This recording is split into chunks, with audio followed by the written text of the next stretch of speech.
All right, welcome everyone to Science in Action. It is our last event for the fall 2020 semester, but we are most excited to end it on such a very strong note. We have a wonderful presentation put together from Ambys Medicines, sharing their journey and opportunities after our educational experience at Skyline College. Without further ado, I'm very excited to pass it off to Ambys Medicines. Great. Thanks, Brian. So I'm going to kick things off on the Ambys side. So our talk is our journey to become Ambysians, Women in Science at Ambys Medicines. And again, we just want to thank you guys so much for giving us the opportunity to come here and speak and for you all to join us today. We really are excited to be able to share a little bit more about our company. You know, I have a great group of researchers alongside me who will be able to share their unique paths to get to here. And we really just want to make sure that we can give you a little bit of insight into what it's like to work in the biotech industry and just our learnings along the way to get to this point. So as I mentioned, actually, my name is Crystal. We're actually going to do some detailed introductions later on in the presentation, as each of my colleagues from the Ambys Women's Group will actually start talking through their individual stories. But first, I'd like to give a little bit of introduction into Ambys Medicines as a company. Let me get my slides here. Sorry about that. So who are we? So we are a startup company. We're located in South San Francisco in the Cove. We were founded in late 2018 by Third Rock Ventures and Takeda Pharmaceuticals. So we're just a little over 2 years old. We're a leader in regenerative cell and gene therapies for liver disease. And we were founded by world-renowned experts in both liver disease and regenerative medicine across a number of really top-tier research institutions. So a little bit about our name. Ambys Medicines actually comes from Amazona mexicanum, the axolotl. It's a type of salamander that's native to Mexico, and it's one of nature's most striking examples of tissue regeneration. It's been called the master of regeneration because the axolotl has the ability to regrow entire lost appendages in a period of months. So really appropriate for our company and what we're aiming to do, which we'll give you a little bit more insight on shortly. And we also just think it's really cute. So it's a cute little mascot. We actually have it, a little guy named Axie that shows up in a lot of our internal communication. So why liver disease? So this is really such an urgent need for severe liver disease. You know, it's such an underserved area in modern medicine, and there have been some progress, you know, across different liver diseases in the past. But for those with end-stage liver disease, typically liver transplantation is the only therapeutic option. And you'll see it's in really short supply, which will result in very dire consequences for those who aren't able to get transplantation. So we've highlighted a few really unfortunate circumstances here. You know, the first individual just wasn't able to get to the liver in time. They were listed for transplant due to acute liver failure, but within 48 hours before a liver even became available, ended up passing. You know, the second individual here was listed for transplant as an outpatient, but then became homeless and without a social network. So, you know, without that support system and access to resources, ended up delisted from the transplant list and then also passed. And then some people are just not considered sick enough. So there's certain MELD scores that aren't high enough to actually be on the transplant list. So for people who could really benefit from it, you know, are just not able to get one. To give a little bit more perspective on really kind of how many people are impacted, you know, severe liver diseases do impact millions worldwide, and cirrhosis is actually the 12th leading cause of death in the United States. When you look at the prevalence of decompensated cirrhosis in the US, you're looking at over 500,000 people. And when you look globally, there have been 1.3 million deaths annually, and that's just been increasing over time. And when you contrast that to the amount of liver transplants that were performed in the US, you can see there was only 8,896 as of last year's statistics. So that's a lot of people. When you look at that gap between how many people really need this and how many are actually available, you know, there's a lot of work that really needs to be done to be able to actually, you know, provide the right care and the right therapies for people who could really benefit from it. As you can see, there's actually about 13,000 patients on the wait list and thousands more, as I mentioned, who could really benefit from it that are not even on the list. And those that are fortunate enough to actually get treatment typically require lifelong immunosuppression. So it's not an easy journey for those who are able to get one. So that's what we're trying to do as a company, is really to create this world where a liver transplantation is not needed and where there's a world without liver transplants. So I'm going to actually shift and actually turn it over to our brilliant researchers here who will talk a little bit more about some of the work that we're doing. Hi, my name is Charity. Can everyone hear me? Yes, okay. So at Ambys, we want to ask, what if we could harness the enormous regenerative power of the liver to treat severe liver disease with on-demand transformative therapeutics? And to start out with, next slide, please. We want to take a look at liver regeneration. With a healthy donor, we're able to take a third of the liver and have it regenerate in 3 to 4 weeks. Yeah. So with that third of the liver, you could use it for someone who has liver disease, transplant that lobe and regenerate that in the patient for 2 months and be able to reach a full-size liver. So this is liver regeneration. It's very expensive to do liver regeneration, and also we're limited with how many people can contribute to liver transplant. So in our company, we actually have 2 platforms that are working towards a better solution. One is the cell therapy platform, and one is the gene therapy platform. For the cell therapy platform, I'm not sure if I should go to the next slide and come back to gene therapy for you. Okay, so for the next slide, I just want to briefly touch on what is cell therapy. It's to use cells in general to repair or replace cells or tissue of patients. And the types of cell therapies are autologous cell therapy, which is using your own cells, allogenic cell therapy, which is still within the same species, like this other person can give cells to me, or a xenogenic cell therapy, which is from a different species, so maybe mouse, rat to human. And I'll hand this off to Allison for gene therapy. I am a scientist in the gene therapy department. And so with gene therapy, we're not trying to replace the cells in the liver. We're trying to modify the genes of the cells already present to create a more functional liver. So gene therapy has taken a lot of steps forward recently with a lot of really great technologies like CRISPR or zinc finger homologous recombination. So there's a lot of ways now that we can use these technologies to change the genetic makeup of the cells. And so these have been used in a lot of different settings, such as modifying immune cells to target cancer cells and things like that. And so we're hoping to use this new technology and expand our understanding of the foundation of liver disease and apply this to creating more functional hepatocytes and other cells. Thanks, everyone. So if you want to learn more, you can definitely check out our website. There's a lot of detailed information. Some of the figures and slides that we had included are all on there. There's a lot of little graphics and cartoons. So definitely feel free to check it out at Ambys Medicines if you want to learn more. But now we want to shift gears and actually give you a chance to actually learn about really all the amazing people that just spoke right now, and to give a little bit more history into our journey. So I'd love for you to meet our Ambysians.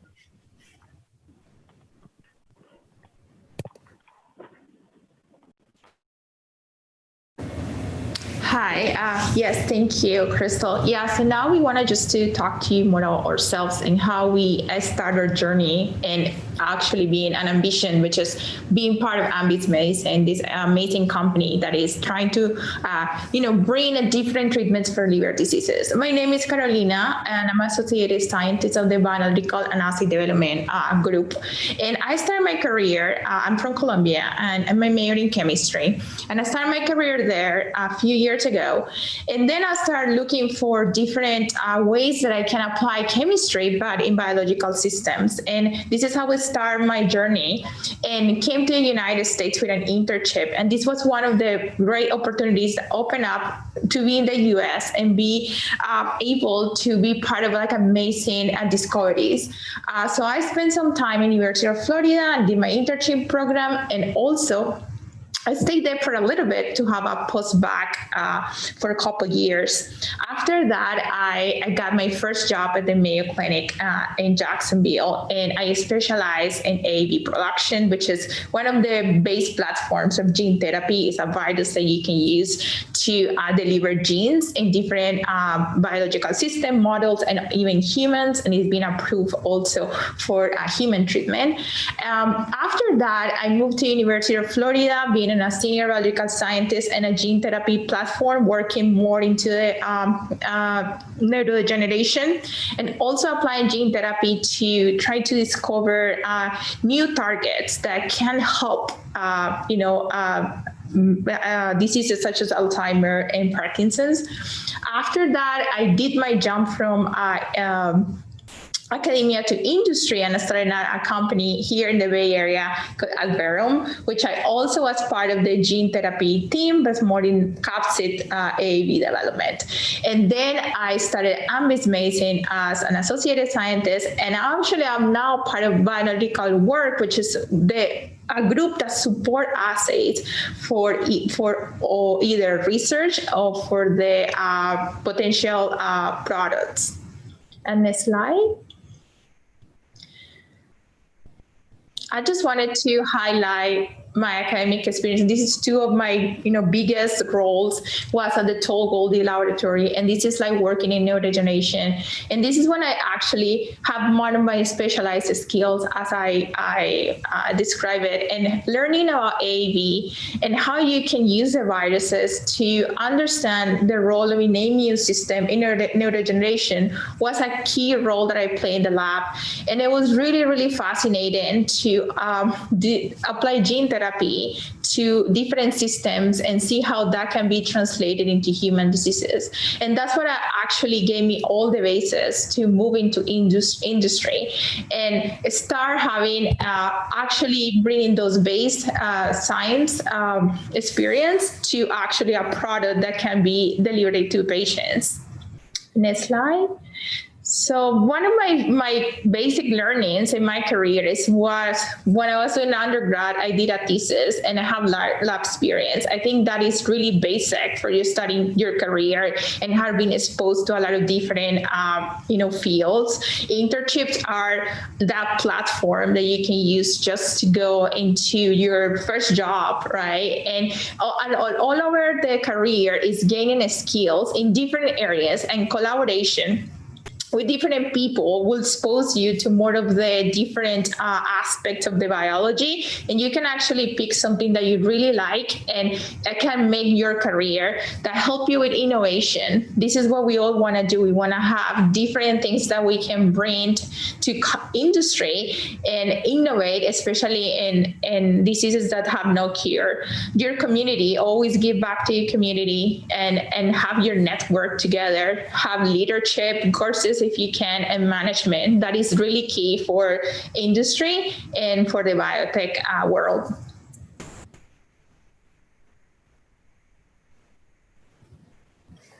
Okay. Hi, everyone. My name is Charity, and I just want to say that I went from academia to the industry with this route. I actually came from Taiwan. I graduated high school from there and went on to Wisconsin-Madison to get my bachelor's degree. Then I actually took a detour and went to medical school. So the first one I went to was in Warsaw, Poland. Then I transferred to Rossin University in Dominica. It wasn't until the first rotation of clinical medicine that I really think it's not for me. So I actually went to UC Irvine to do some volunteering first, and then went on to get my master's in biotechnology with an emphasis in stem cell biology. Then I moved to UC San Francisco to become an assistant specialist for almost 2 years. And then I moved on to Ambys as a senior research associate. Next slide, please. Okay. So for my undergraduate research experience, I started at the Readers Lab. This is during my second semester of freshman year. It's really up to you when you should start doing lab work. what I did was I actually just focused on not doing any lab equipment cleaning. But where I can actually learn the most, one advice I want to give is small labs are actually not that bad. They may not be prestigious or super well known, but you will get to know your team, your PI a lot more, and they will give you more opportunities to learn new techniques or be on certain projects.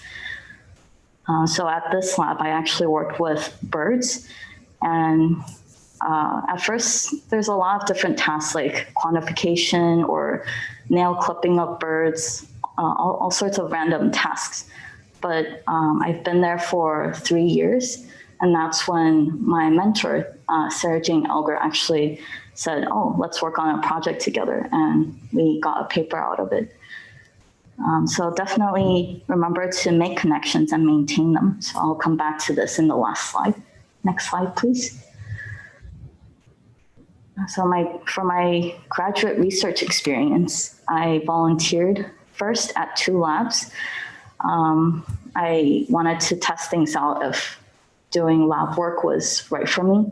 At first, I'm just like, I looked at a tube, I'm like, what is this? I don't see anything in the tube. It's so hard to shift from being able to see anatomy and related courses to something like DNA and RNA where I can't see it. You just have to trust that it's in the tube.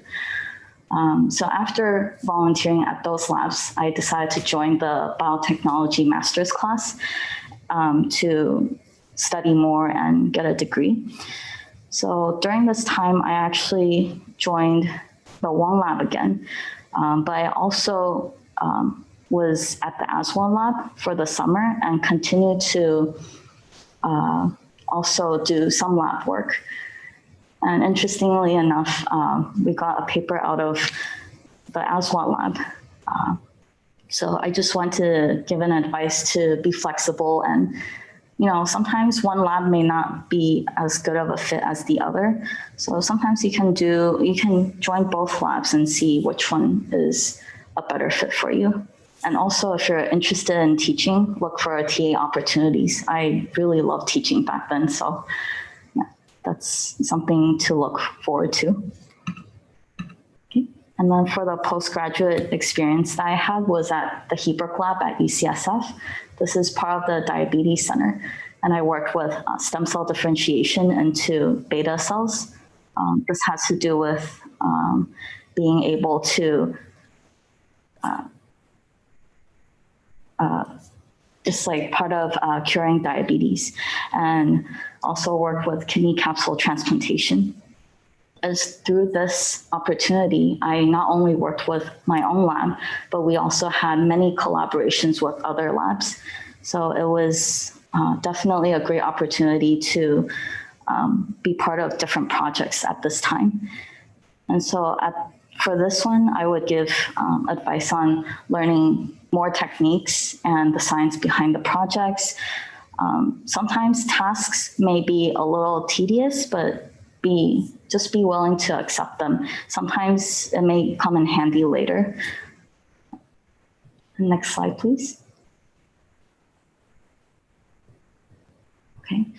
And then I moved on to Ambys. I was lucky enough to, my PI at the other lab knew the founders at this company, and we had some connection here. And I joined the cell therapy team back in January of 2019. I worked on cell culture, specifically with hepatocytes.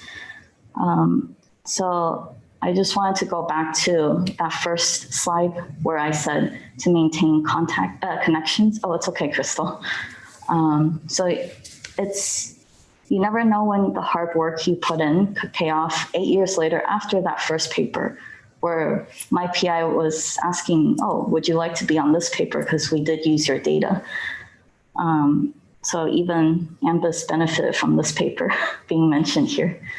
Yeah. So that's all I have for now. Great. So I am the newest member of the Ambys team here today. So I've been at Ambys for about 2 months. So a lot of what I'll tell you about today is more kind of my academic background before I came to Ambys.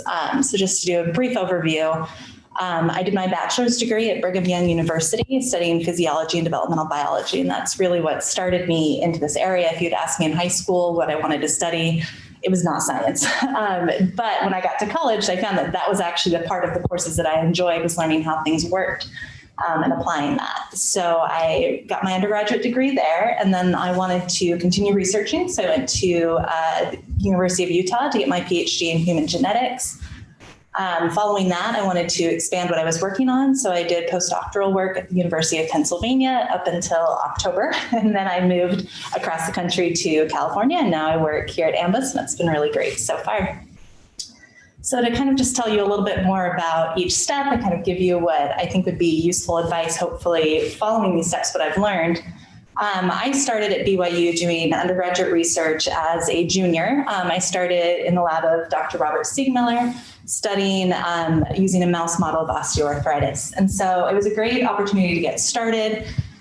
One thing that's interesting about BYU compared to a lot of other institutions is it's primarily an undergraduate institution. And so the labs were almost exclusively undergraduates, which can be a little chaotic at times. We were all new to doing this kind of research. And so we didn't necessarily, we're kind of all helping each other learn. But what was really great about it was it gave me a lot of hands-on experience and really the ability to drive my own project.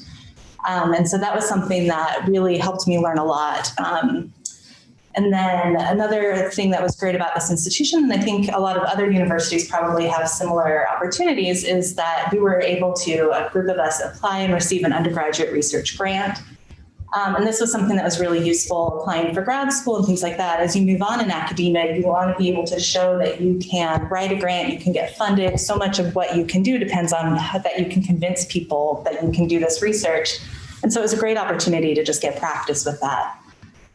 And so one other thing I want to just mention, it's not as something that I did, but a lot of my friends in grad school did. So if you haven't maybe had a lot of the research opportunities in college, or you just want some more time to see if this is really what you want to do, a great option is to work as a technician for a year or two after college. This can give you a lot of hands-on experience. And for my friends that did this, it seemed like they had maybe a slightly easier transition to grad school because they'd been exposed to some of those bigger research labs and kind of knew more what to expect. For me, it was a little bit of a transition. It was not something that was impossible. It just, I could see maybe a little bit of that being helpful. So then in grad school, I moved to the University of Utah, which was actually only about 45 minutes away from where I did my undergrad. But there I joined the molecular biology program. And what's really great about a lot of these PhD programs these days is that they're what's called umbrella programs. So you join the program, and then for the first year, you're taking core classes, but then you rotate through the labs that you're interested in joining for about 7 weeks. And it gives you a great opportunity to kind of try it out. And so you're able to see a little bit about the research, but most importantly, you're able to see how you work with the mentor, with the professor in that lab. And so for me, it was great because I thought I wanted to research one thing when I went to grad school. Then I started doing the research and realized, oh no, I actually don't like that. I want to work on something different. And so having those rotations gave me that flexibility. So I ended up joining the lab of Dr. Gabrielle Carden in the Department of Human Genetics. And this was probably the best decision I made in grad school. So I'm really grateful that she also decided to accept me into her lab, because she was really a fabulous mentor. So I worked on understanding the development of the diaphragm muscle. So this is embryonically, how do the muscle cells, the fibroblasts, all of the tissue get coordinated and organized to form a diaphragm muscle. And it was a really interesting project, but science and research is actually not consistently great. So a lot of times you have to develop the right tools and come up with the right combinations of things. And so I spent the first couple of years of grad school trying things and having things not work. And it was very frustrating, but having a mentor who was invested in helping me succeed really made a lot of the difference. And more importantly, I think, as you have this mentor, it's not so much what you're choosing to research so much as that you have that support. So she took time not only to make sure I was doing the research, but to make sure that I was learning the other scientific skills that I needed. So how to present what I researched to an audience so that they could understand and a lot of those kind of soft skills that you don't think about as you go into grad school.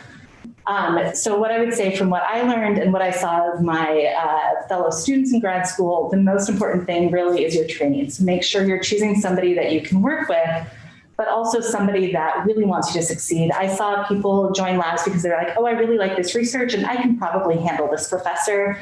And they struggled through a lot of those years. And then, like I said, a lot of grad school can be hard. And so the people that succeeded, that I could see having a lot of movement forward were the people who are persistent and creative. So if you go to grad school, I would keep that in mind. All right, Crystal. So following grad school, I was already starting to think then that I wanted to maybe move into industry more than academia. And so when I was picking a lab to research and continue on, I wanted to get additional training.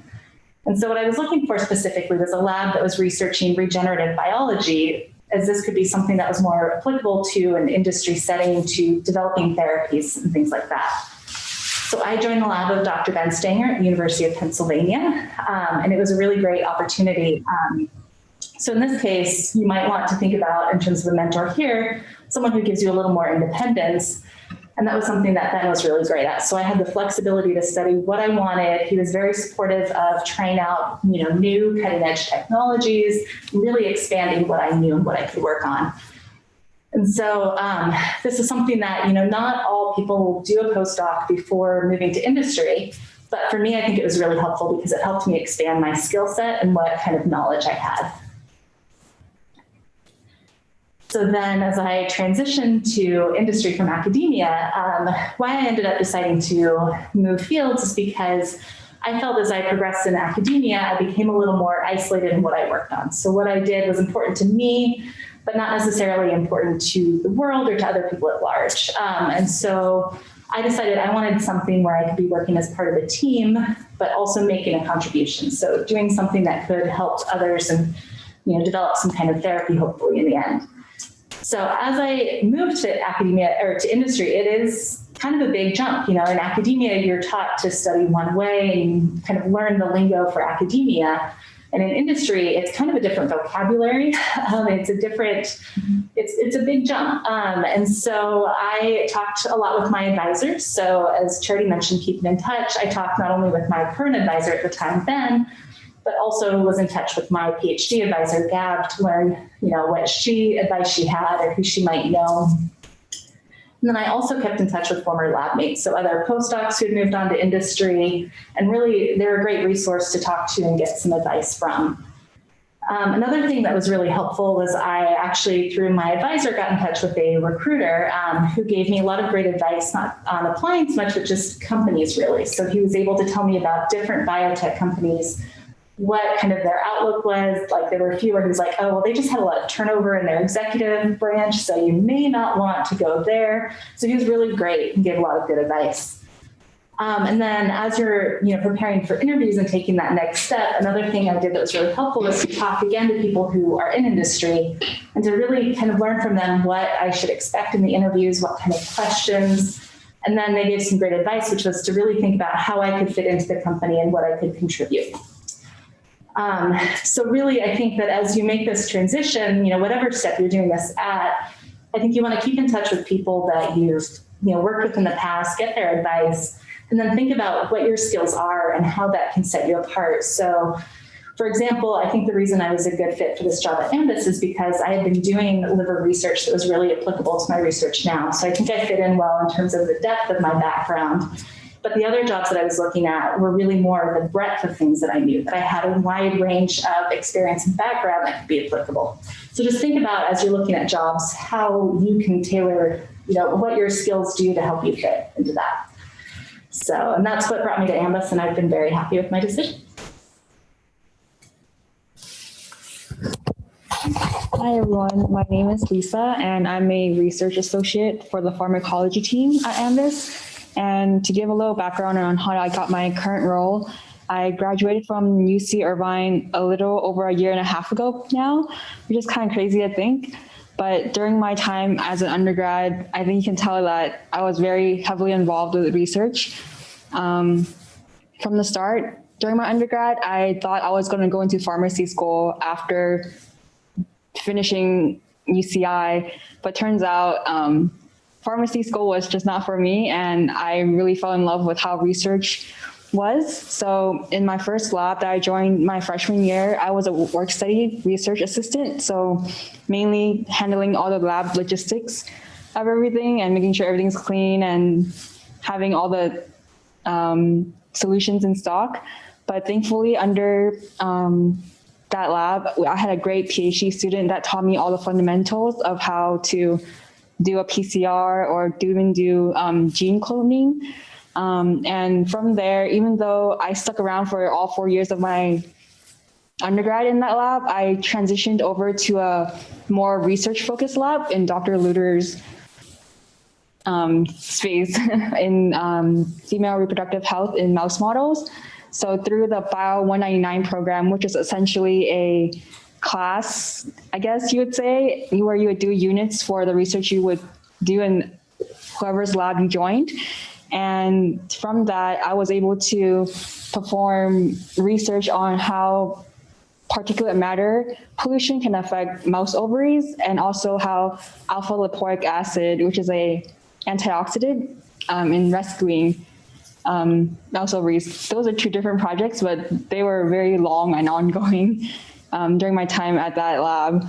And during the transition between my third and fourth year, I was lucky enough to find an internship in a biotech company called Acagian, where they were a antibiotic company, and they launched their drug plasmamycin to treat UTIs.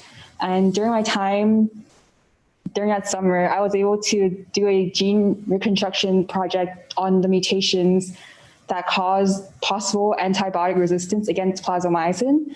So during that time, I was able to work with my mentor, who I'm still very close today, and helped me provide letters of rec and recommendations for my jobs in the future on how well I was during my time for my internship. Yeah. And here's a quick example of what a poster board would look like during my time when I did my research for Dr. Luter's lab and presented to the faculty on what particulate matter can do on atherosclerotic mice. And with that experience, I was able to utilize it for my job search in the industry field after I graduated. Next slide, please. Thank you. Before I graduated from UCI, I knew that for sure I wanted to work in industry first before committing to a graduate school. And through that, I was constantly applying during my senior year and did not hear back until pretty much in June of 2019, when I pretty much graduated, since a lot of biotech companies post their positions based upon what they need and not as much as like software companies where they post positions and allow you to join the company 3 months later after you get hired. So that was a lesson learned in job applications for the bio industry. And my first job, thankfully, was through DNA Therapeutics, which is a very early stage preclinical startup in San Francisco, where there were a total of 7 employees, including me. So they were very focused on developing oral gene therapies with mRNA encapsulated lipid nanoparticles to treat GI diseases. And as a research assistant, I was responsible for all the in vivo aspects of the company's pipeline. And the reason I was hired for this role even was because of my undergrad experience with working with animal models. And even though I didn't have all the technical skills, I was able to learn that through this first position on demand. And I was also able to transition roles with working in the wet lab of the side of the company with developing and streamlining the in-house production of mRNA cargo, since buying mRNA from companies themselves can be very expensive for a startup. However, during my time, I gradually realized that I was stretching myself too thin and wasn't learning what I wanted to learn for my career. And luckily transitioned towards Ambys medicines by April 2020, right smack at the beginning of the pandemic. And thankfully, even through the pandemic, I was able to learn a lot as a research associate in the pharmacology team, where we were very supportive of the preclinical studies, which is a very essential part in determining whether or not the therapeutics we're creating can be progressed into the clinical phase for FDA approval down in the future. Yeah. And the reasons why I chose to go into industry rather than grad school first is because I always kept asking myself the same question of where do I see myself in blank years during my undergrad? And that crazy undergrad midlife crisis just kept running through my brain. So main reasons were because I wasn't sure if I was ready to commit myself to a 4 to 7 year research program or even professional school, based upon like the debt and possible opportunity outcomes. So instead, since I have family in the Bay Area, I figured that it'll be easier to develop my career in the biotech industry first. And if I really do need a graduate degree, I can always go back to school, since school is always there for you. And another great, I guess, added benefit is building financial independence by starting early. So creating your financial future by having a job. And some advice would be to definitely look at smaller companies first, since you have a lot less competition compared to big pharma. And just getting your foot into the door is a way to open more doors in the future. Just like how I joined a startup first, going from a startup allowed me to join or learn a lot of experience that allowed me to leverage that towards getting my position at Ambys. Another great resource is biopharmguy.com. It's a great directory of all the biotech companies out there in the world. So you can look through the websites, and I pretty much cold emailed companies during my undergrad to see which companies are responding to my resume, and pretty much apply everywhere and anywhere you can do. Any interviews that you get are a great way to prepare yourself for the company that you want to work for. Yeah.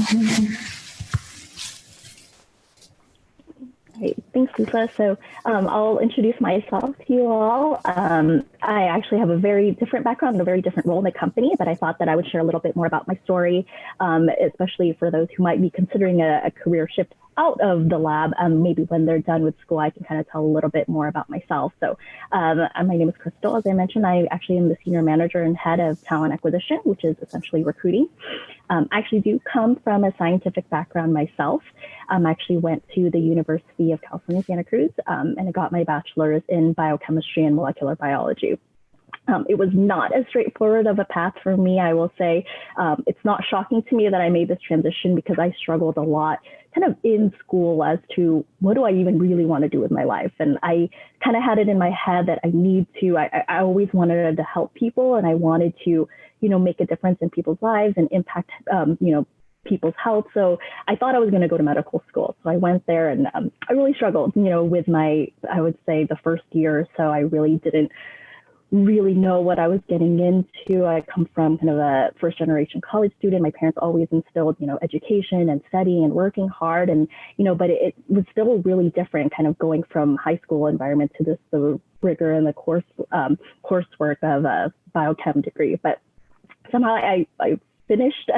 I really, through the help of a number of different career student organizations. I didn't have it listed here, but if you're familiar with UC Santa Cruz, there's this great program called ACE, it's Academic Excellence, which is like a problem-solving group. And I definitely was freaking out during my calculus course. I didn't know what I was doing. I couldn't talk to my parents. They didn't know anything about that either. So I really just had to find some resources and some additional support. So, got involved in some of those groups and also participated my junior year in a program called MBRS or IMSD, which is Minority Biomedical Research Support and Initiative for Maximizing Student Diversity.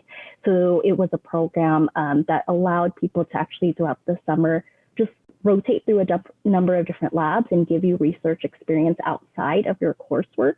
And really just created a nice community as well of people who are in similar situations, who are really trying to kind of figure out what they want to do after, undergrad, and to get the research experience that they needed. And at the end of that summer program, you actually are able to actually select a lab and do some undergraduate research experience. So I did do a year there in Dr. Pradeep Mashrak's lab, which is an inorganic chemistry lab studying metal nitrosyls. So during that time, and I still knew at that point, okay, medical school is probably not for me. I think I just didn't have the discipline to study, I'm going to be honest. And at that time, I did enjoy research, and I think I almost just really enjoyed the community that it provided. So with that, they, in addition to giving you that research support, also gave you a lot of opportunity to just get kind of application support with your kind of where to go next, and kind of graduate schools, and prepare you for how to apply, how to interview. And I definitely leaned on my colleagues and that organization a lot, and was able to actually get an offer to go to the University of Washington to study pharmaceutics. So as I mentioned, I decided medical school wasn't for me, but I always knew that I was going to want a career that was more in the biotech industry, something that was really applicable and that would impact people directly. So I was actually in a PhD program in pharmaceutics at the UW School of Pharmacy. But as I mentioned, I think that kind of pull to, just myself, knowing that what we're doing is so impactful and so interesting, but it just wasn't really for me. Like, my personality just didn't quite fit there. I didn't have that same patience and attention to detail that I knew that I needed to have. I would spend all day in lab, and I would be pipetting and realizing, like, I don't know if I actually pipetted that in there, and I would have to just toss like entire plates, and really felt bad. And that's when I really had to take a look at myself and say, is this really for me?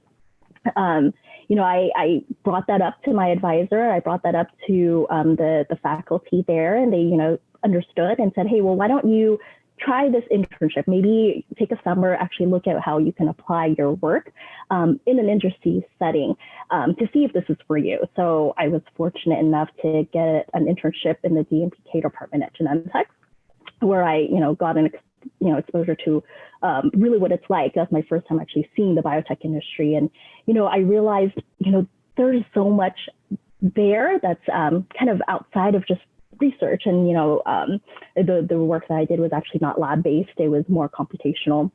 And I really enjoyed it. But, when I decided to come back after my internship, I still decided, that graduate school was not for me. And so I actually kind of finished my coursework, finished a smaller research project in Dr. Ed Calley's lab, and then left with a master's. So during that time afterwards, I was very much in that, what do I do next? I don't understand what to do. Like, this is all I've been studying, and this is what I thought I was going to do. So I did a lot of kind of informational interviews, a lot of research. I attended so many little kind of seminars and things around kind of different areas to work in, and actually landed in something completely different, which was actually HR. Decided to use my scientific background and apply it to a recruiting function, because for me, it allowed me to kind of see drug development, the entire picture, from not just the research side, but all of the different aspects. Even if I'm not doing it directly, and I will never be an expert in any of those areas, recruiting allowed me to partner with different hiring managers, different organizations, and just really explore the entire process. So I kind of fell into that just, again, through informational interviews with someone who had made a very similar transition as me. And so that's where I've kind of built my career. So I've been kind of doing this for almost 10 years now. I've worked at, as you see here, a number of different companies here in the Bay Area. Worked at Genentech, at Jazz, AbbVie, and now about a year ago, I made the transition, and I've been at Ambys ever since. So just to give a little bit of background, what exactly is a talent acquisition professional? So I'll keep it really brief, but I found this in this image online where it talks about kind of what the modern recruiter does. So really, just at a high level, I manage the end-to-end process from when there's a need for an opening to figure out, okay, what exactly that our company is looking for, what exactly our needs are, and then actually to go find candidates either through other sources or just directly applying to our website, interviewing candidates, extending offers, and just bringing them on board. So in some ways, again, it's very far removed from science, although I will say that there's definitely a piece to it that's still analytical, which I think I like, because there's definitely a lot of data-driven decisions when it comes to this. We have internal metrics that we need to kind of look at as we establish our recruiting strategy, but also externally, there's still a lot of research that needs to be done to understand kind of the marketplace, the competitive landscape, where's the talent, what skill sets, and where are they located? And, there's still a lot of information out there. And again, something that I still do enjoy. And then there's another piece to it. Again, as you see here, it's kind of a psychologist. I guess, talk to a lot of people, which is something I really enjoy doing. And I just like learning about people and their background and kind of what they're interested in, what motivates them. So there's that piece to it. Whenever I interview candidates, I just get to learn a little bit more about them and just kind of finding out, like, what are they looking for, and try to assess if that's a fit for us here. And then there's always kind of the technology piece. So within recruiting, there's a lot of things that are constantly evolving and constantly changing. So, I still have to kind of stay up to date on what's happening. But on the other side, as I mentioned, there's kind of the more analytical piece, but there's just a little bit more of that creative side. Part of it is, as I mentioned, kind of a matchmaker. As I talk to hiring managers, there's, I try to understand, and I have to really understand what the company needs, what does our current group look like, what would enhance the organization, and then try to pair that with the candidates that I talk to and try to really see, like, where is there the best fit, where will we find the most success. And then there's definitely more of a sales and marketing aspect to it too, with each candidate, especially, when we're at the offer stage, you're definitely kind of trying to sell them on the company, trying to negotiate. It's very different skill sets that I didn't ever use, when I was more on a research focused career.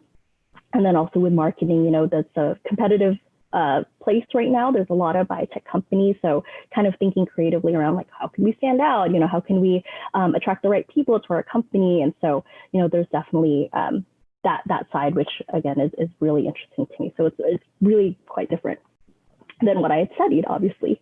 But I really just wanted to highlight that there are other paths, and also just, to let you know, like, this is an option if you wanted to. But for me, again, general advice you probably saw in a lot of the previous presentations here, but really, at least for me personally, the campus resources were so crucial for me to even be able to finish and to actually get my degree, because I really did struggle at the beginning with finding that support and finding that community. So really seek out your campus resources for any academic, resume, and practice interviewing support, because they're so critical and can provide you with so much information. As people have mentioned, do internships and volunteer to enhance your research and work experience. Build relationships with your professors, take advantage of any networking opportunities. So try to go to career fairs and conferences. And as I mentioned, informational interviews. Don't be afraid to reach out to people. I weirdly just did that. People I didn't even know. I was on LinkedIn and I just thought, hey, they have a job that sounds interesting to me. So I actually would just try to find some type of connection and then ask for like 20 minutes of their time just to learn about what people are doing. And then if you're like me, that isn't quite sure if research is what you want to do, but you really know you want to be in biotech. There's this book, and I forgot to grab it. I was going to show you guys, but it's called Career Opportunities in Biotechnology and Drug Development by Toby Friedman. I believe actually I was told that she actually spoke at Skyline at a lunch and learn in the past, but I mean, it's a great book. It kind of, as I mentioned, talks through every single function within the biotech industry, within drug development. So from research to quality to regulatory, all the different areas, and highlights what a day-to-day looks like for those types of professions, and then talks through you personally, if your personality is your strengths are more focused in this, you might thrive in this career. Or if you, on the other hand, people whose personality traits might be a certain way may not want to explore this role. So that's actually what I used a lot when I started looking and trying to figure out this career shift for me, was really kind of going through all those. Anything that sounded interesting, I would go to those pages. I'm like, does that sound like me? Do I have the patience for this? And it really kind of took just me understanding myself and what my strengths are and what my interests are. And then lastly, if you're not on LinkedIn, make one, get a profile together. Again, you may not be actively using it as much as a student, but it's a great way to just follow industry trends. So you understand, you could follow companies, you could follow what people are doing, so you just are aware of what's happening. It's a great way to research companies. So if you are looking for internships or just, again, kind of that end goal for yourself, it'll give you a chance to look and learn a little bit more about who's over there, what other people's career paths are there. Great way to network with professionals and stay in touch with colleagues rather than just getting emails. If you run into someone at a conference, really easy to send them a LinkedIn connection and then find them that way rather than kind of lose their emails, or you change your email and you don't have that anymore. And as I mentioned, it just overall helps with your job search. So I hope that was helpful. So, at this stage, we'd love to take questions, and we also included all of our contact information. If you want to email any of us directly, or you want to just get in touch, share anything, we're all available.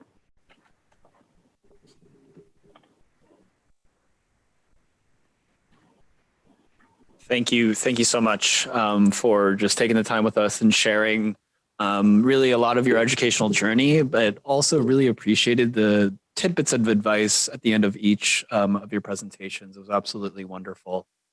So I did manage to, pull out all the questions that were posted into the chat, but being respective of our end time of 5:30, I'll start with the questions that had a significant amount of follow-up to them. And then hopefully we can make time for the rest of the questions.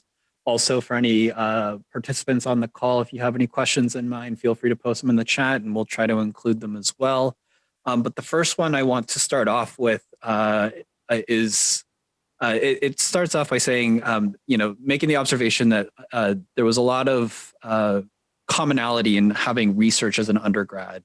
And can you share a little insight on how each of you got into your respective research programs, just getting your foot into the door into the research fields?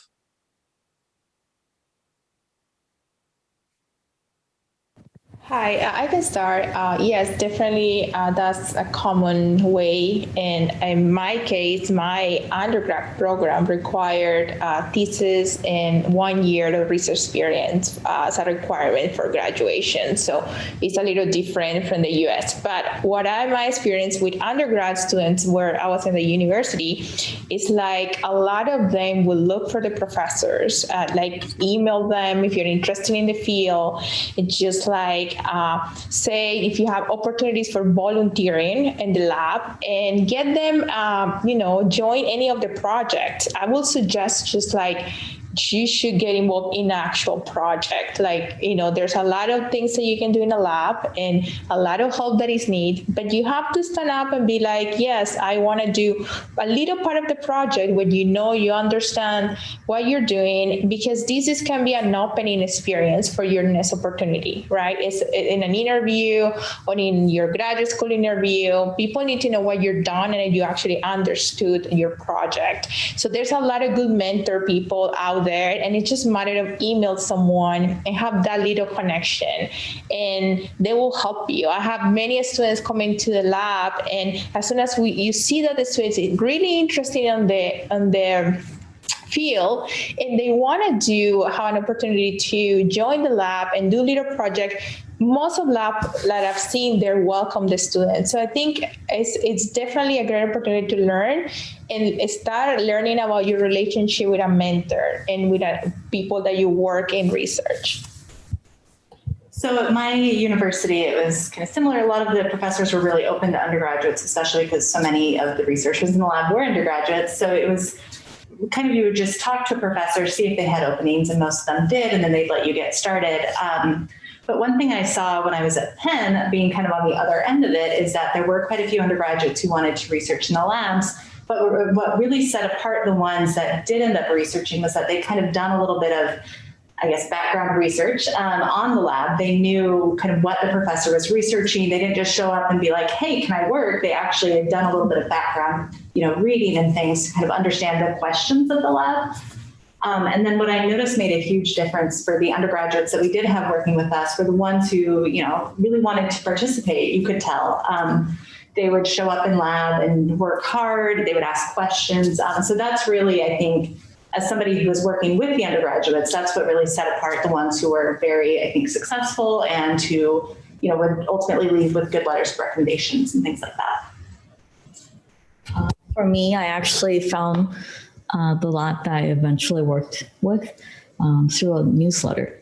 So it was an advertisement that was posted on the newsletter.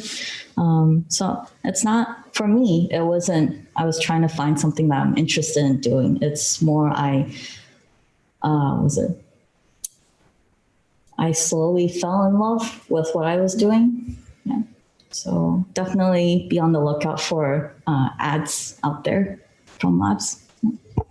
Yeah, same. The way I found both my labs were through a Facebook group on the UCI like private Facebook community thing, and it's through the jobs and internships page. So maybe if your college has a Facebook group of some sort that does that same thing. I know that a lot of undergrads usually when they're transitioning out the third and fourth years and they're looking for first and second years, they would post onto these Facebook pages to see what undergrads are out there to replace them, and so to transition the new set of undergrads into that lab.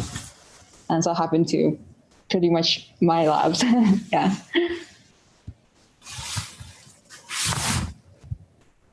All right. Thank you all for your responses there. I think we might have time just for one question as we get closer to 5:30 here. And I'm going to go with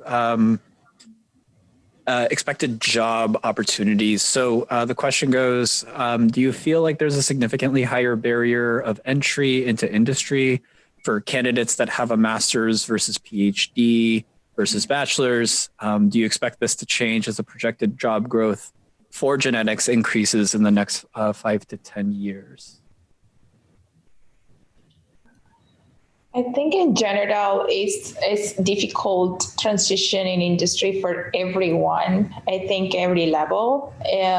For me, my experience, I have a bachelor in experience. I've been working most of my years, and I think all of the jobs that I have get is because I know someone and it's a connection or it's a network. And I think this happens for a lot of people in different type of like master or PhD or bachelor's, and also a skill set. I think if you could have a PhD, but if you don't have experience and a lot of the, you don't fit in that job, it will be hard for people to get interested in your CV. I think it's just matter of like connections and a skill set for industry. And also another thing that I will add is that also like some sort of like management skills, like organizational skills that also gonna play a huge role in the industry.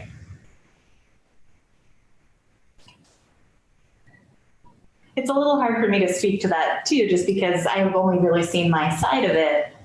In terms of, for me, having done the PhD, in terms of people that transitioned directly from that post or PhD program to industry versus doing a postdoc first, I think a lot of it really is context dependent. Like, what skills do you have that can apply to this? Who do you know? Things like that.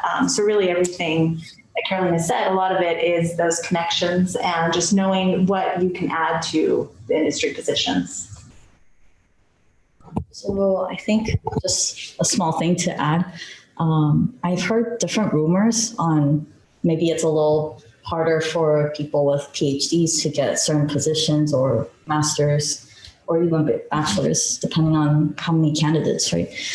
So I think maybe one good advice we could give is definitely be aggressive with applying. And if there's an opportunity that opens up, send in your cover letter, send in your resume right away. That's actually one of the reasons why I'm here at Ambys.